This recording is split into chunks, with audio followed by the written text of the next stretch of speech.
Wow, what an honor. I've always wondered what this would feel like. So 8 years ago, I got the worst career advice of my life. I had a friend tell me, Scott, don't worry about how much you like the work you're doing right now. It's all about just building your resume. And I'd just come back from living in Spain for a while, and I joined this Fortune 500 company. I thought, this is fantastic. I'm going to have this big impact on the world and all these ideas. And within about 2 months, I noticed at about 10 a.m. every morning, I had this strange urge to want to slam my head through the monitor of my computer. I don't know if anyone's ever felt that. And I noticed pretty soon after that all the competitors in our space had already automated my job role. And this is right about when I got this sage advice to build up my resume. Well, as I'm trying to figure out what two-story window I'm going to jump out of and change things up, I read some altogether different advice from Warren Buffett, and he said, taking jobs to build up your resume is the same as saving up sex for old age. And I heard that, and that was all I needed. Within 2 weeks, I was out of there, and I left with one intention, to find something that I could screw up. That's how tough it was. I just wanted to have some type of an impact. It didn't matter what it was. And I found out pretty quickly after that I wasn't alone. It turns out over 80% of the people around don't enjoy their work. I'm guessing this room is different, but that's the average that Deloitte has done with their studies. And so I wanted to find out, what is it that sets these people apart? The people who do the passionate, world-changing work, they wake up inspired every day. And then these people, the other 80% who lead these lives of quiet desperation. So I started to interview all these people doing this inspiring work, and I read books and did case studies, and 300 books altogether on purpose and career and all this. Totally just self-immersion, really for the selfless reason of I wanted to find the work that I couldn't not do, what that was for me. But as I was doing this, more and more people started to ask me, Scott, you're into this career thing. I don't really like my job. Could we sit down for lunch? I'd say, sure, but I would have to warn them because at this point, my quit rate was also 80%. Of the people I'd sit down with for lunch, 80% would quit their job within 2 months. And this is something, I was proud of this. And it wasn't that I had anything special magic. It was that I would ask one simple question. It was, why are you doing the work that you're doing? And so often, their answer would be, well, because somebody told me I'm supposed to. And I realized that so many people around us are climbing their way up this ladder that someone tells them to climb and ends up being leaned up against the wrong wall, or no wall at all. And so the more time I spent around these people and saw this problem, I thought, what if we could create a community, a place where people could feel like they belonged and that it was okay to do things differently, to take the road less traveled, where that was encouraged, and inspire people to change. And that later became what I now call Live Your Legend, which I'll explain in a little bit. But as we've done this, as I've made these discoveries, I noticed a framework of really 3 simple things that all these different passionate world changers have in common. Whether you're like a Steve Jobs, or if you're just the person who has the bakery down the street, but you're doing work that embodies who you are. I want to share those 3 with you so we can use them as a lens for the rest of today and hopefully the rest of our life. The first part of this 3-step passionate work framework is becoming a self-expert and understanding yourself. Because if you don't know what you're looking for, you're never going to find it. And the thing is that no one's going to do this for us. There's no major in university on passion and purpose and career. I don't know how that's not a required double major, but don't even get me started on that. I mean, you spend more time picking out a dorm room TV set than you do picking your major and your area of study. But the point is, it's on us to figure that out. And we need a framework. We need a way to navigate through this. And so the first step of our compass is finding what our unique strengths are. What are the things that we wake up loving to do no matter what, whether we're paid or we're not paid, the things that people thank us for. And StrengthsFinder 2.0 is a book and also an online tool highly recommended for sorting out what it is that you're naturally good at. And then next, what's our framework or our hierarchy for making decisions? Is it the people or do we care about the people, our family, health, or is it achievement, success, all this different stuff? We have to figure out what it is to make these decisions so we know what our soul is made of, so that we don't go selling it to some cause we don't give a shit about. And then the next step is our experiences. All of us have these experiences. We learn things every day, every minute about what we love, what we hate, what we're good at, what we're terrible at. And if we don't spend time paying attention to that and assimilating that learning and applying it to the rest of our life, it's all for nothing. It's like every week, actually every day, every week, every month of every year, I spend some time just reflecting on what went right, what went wrong. And what do I want to repeat? What can I apply more to my life? And even more so than that, as you see people, especially today, who inspire you, who are doing things where you say, oh God, what Jeff is doing, I want to be like him? Why are you saying that? Open up a journal, write down what it is about them that inspires you. It's not going to be everything about their life, but whatever it is, take note of that, because over time we have this repository of things that we can use to apply to our life and have a more passionate existence and make a better impact. Because when we start to put these things together, we can then define what it is success actually means to us. And without these different parts of the compass, it's impossible. We end up in the situation, we have that scripted life that everyone seems to be living, going up this ladder to nowhere. It's kind of like in Wall Street too, if anyone saw that. The kind of peon employee asked the big Wall Street banker CEO, said, "Hey man, what's your number?" Everyone's got a number. If they make this amount of money, they'll leave it all. He says, "Oh, simple, more." And he just smiles. And it's the sad state of most of the people that haven't spent time understanding what actually matters to them. We just keep reaching for something that doesn't mean anything to us, but we're doing it because everyone said we're supposed to. But once we have this framework together, we can start to identify things that make us come alive. Before this, a passion could come and hit you in the face. Or maybe in your possible life work, you might throw it to the side because you don't have a way of identifying it. But once you do, you can see something that says, it's congruent with my strengths, my values, who I am as a person. So I'm going to grab a hold of this, I'm going to do something with it, and I'm going to pursue it and try and make an impact with it. And Live Your Legend and the movement we've built wouldn't exist if I didn't have this compass to identify, wow, this is something I want to pursue and make a difference with. So if we don't know what we're looking for, we're never going to find it. But once we have this framework, this compass, then we can move on to what's next. And that's not me up there. But doing the impossible and pushing our limits. Because there's two reasons why people don't do things. One is because they tell themselves they can't do them. Or the other is people around them tell them they can't do them. Either way, we start to believe it, and either we give up or we never start in the first place. The thing is, everything was impossible until somebody did it. Every invention, every new thing in the world, people thought were crazy at first. Roger Bannister in the 4-minute mile, it was a physical impossibility to break the 4-minute mile in a foot race until Roger Bannister stood up and did it. And then what happened? 2 months later, like 16 people broke the 4-minute mile. The things that we have in our head that we think are impossible, often just milestones waiting to be accomplished, if we can push those limits a bit. And I think this starts with probably your physical body and physical fitness more than anything, is we can control that. If you show yourself, you don't think you can run a mile, you show yourself you can run a mile or two, or even like a marathon, or lose 5 pounds, whatever it is, you realize that can be transferred, that confidence compounds, can be transferred into the rest of your world. And I've actually gotten into the habit of this a little bit with my friends. We had this little group where we kind of go on physical adventures, and recently I found myself in a kind of a precarious spot. I'm terrified of deep, dark blue water. I don't know if anyone's ever had that same fear ever since they watched Jaws 1, 2, 3, and 4, like 6 times when I was a kid. But anything above here, if it's murky, I can already feel it, like right now. I swear there's something in there. Even if it's Lake Tahoe, it's freshwater. Totally unfounded fear, ridiculous, but it's there. Anyway, 3 years ago, I find myself on this tugboat right down here in the San Francisco Bay. It's a rainy, stormy, windy day, and people are getting sick on the boat, and I'm sitting there wearing a wetsuit. And I'm looking out the window in pure terror and thinking I'm about to swim to my death. I'm going to try and swim across the Golden Gate.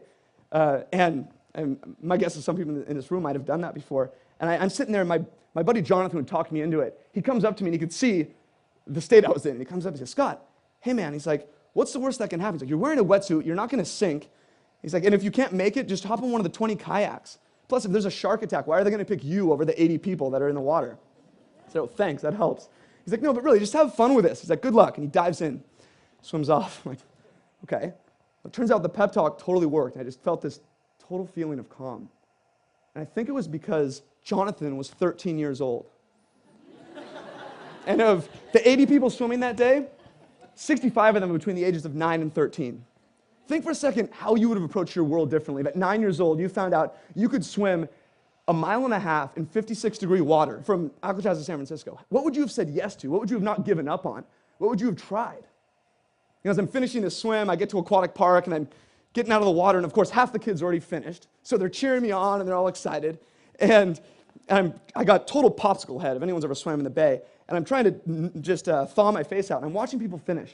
And I see this one kid, something didn't look right. He's just flailing like this, and he's barely able to sip some air before he slammed his head back down. And I noticed other parents were watching too, and I swear they were thinking the same thing I was. This is why you don't let 9-year-olds swim from Alcatraz. And I mean, this was not fatigue. And all of a sudden, two parents run up, they grab him, and they put him on their shoulders, and they're dragging him. He's just dragging like this. And I mean, totally limp. And then all of a sudden, they walk a few more feet, and they plop him down in his wheelchair. And he puts his fists up in the most insane show of victory I've ever seen. I could still feel the warmth and the energy on this guy when he made this accomplishment. The thing is, I had seen him earlier that day in his wheelchair. I just had no idea he was going to swim. I mean, where is he going to be in 20 years? How many people told him he couldn't do that he would die if he tried that? You prove people wrong, you prove yourself wrong, that you can make these little incremental pushes of what you believe is possible for yourself. You don't have to be the fastest marathon in the world, just your own impossibilities to accomplish those. And it starts with little bitty steps. And the best way to do this is to surround yourself with passionate people. The fastest way to do things you don't think can be done is to surround yourself with people already doing them. There's this quote by Jim Rohn, and it says, "Yeah, you are the average of the 5 people you spend most time with." And there is no bigger life hack in the history of the world from getting where you are today to where you want to be than the people you choose to put in your corner. They change everything. And it's a proven fact. In 1898, Norman Triplett did this study with a bunch of cyclists. And he would measure their times around a track in a group and also individually. And he found that every time the cyclists in a group would cycle faster. And it's been repeated in all kinds of walks of life since then. And it proves the same thing over and over again, that the people around you matter. And an environment is everything. But it's on you to control it, because it can go both ways. With these 80% of people who don't like the work they do, that means most people around us, not in this room, but around everywhere else, are encouraging complacency and keeping us from pursuing the things that matter to us. So we have to manage those surroundings. I found myself in this situation, personal example, maybe a year ago, and a couple years ago. Has anyone ever had a hobby or a passion they pour their heart and soul into, unbelievable amount of time, and they so badly want to call it a business, but no one's paying attention and it doesn't make a dime? Okay, I was there for 4 years trying to build this Live Your Legend movement to help people do work that they genuinely cared about and that inspired them. I was doing all I could, and there were only really 3 people paying attention, and they're all right there. My mother, father, and my wife, Chelsea. Thank you guys for the support.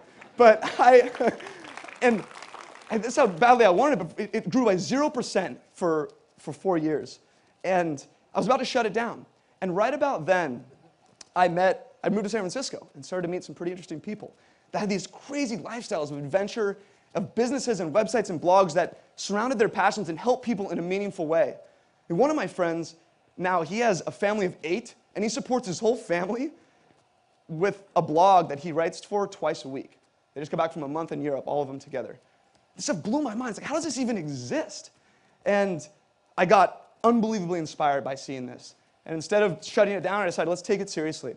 I did everything I could to spend my time around, like every waking hour possible, trying to hound these guys with hanging out and having beers and workouts, whatever it was.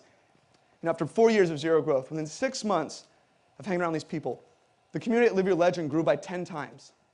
In another 12 months, it grew by 160 times.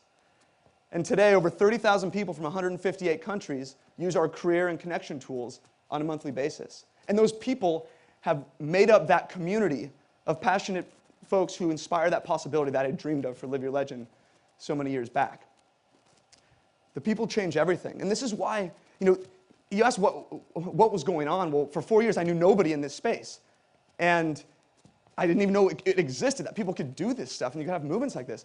And then all of a sudden, I'm over here in San Francisco, and everyone around me is doing it. It became normal.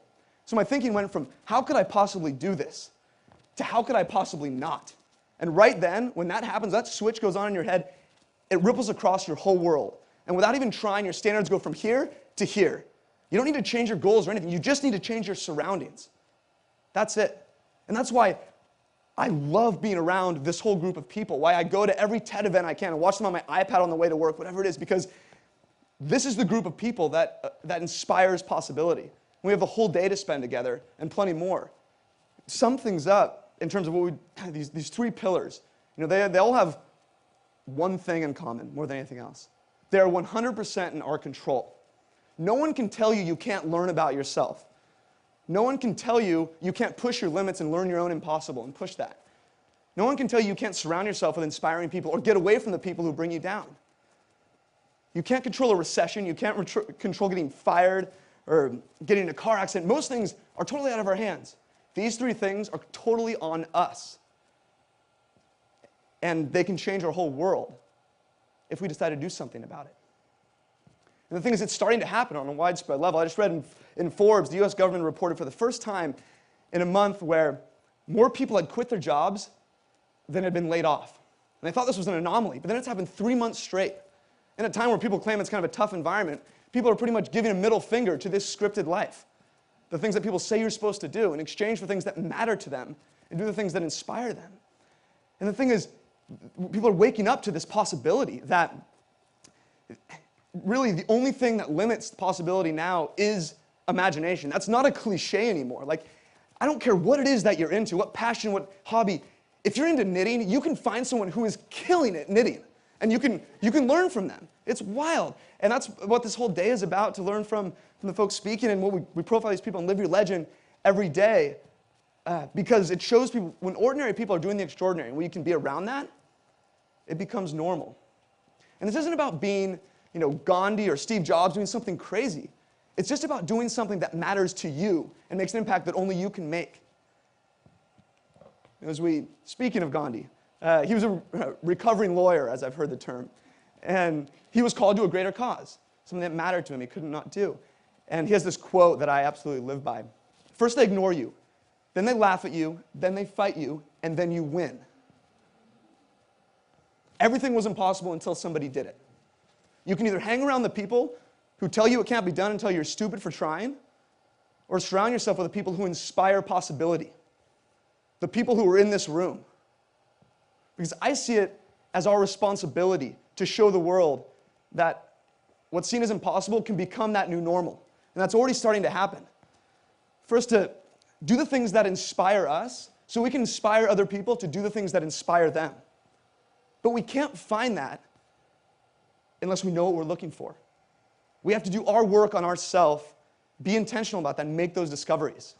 Because I imagine a world where 80% of people love the work they do. I mean, what would that look like?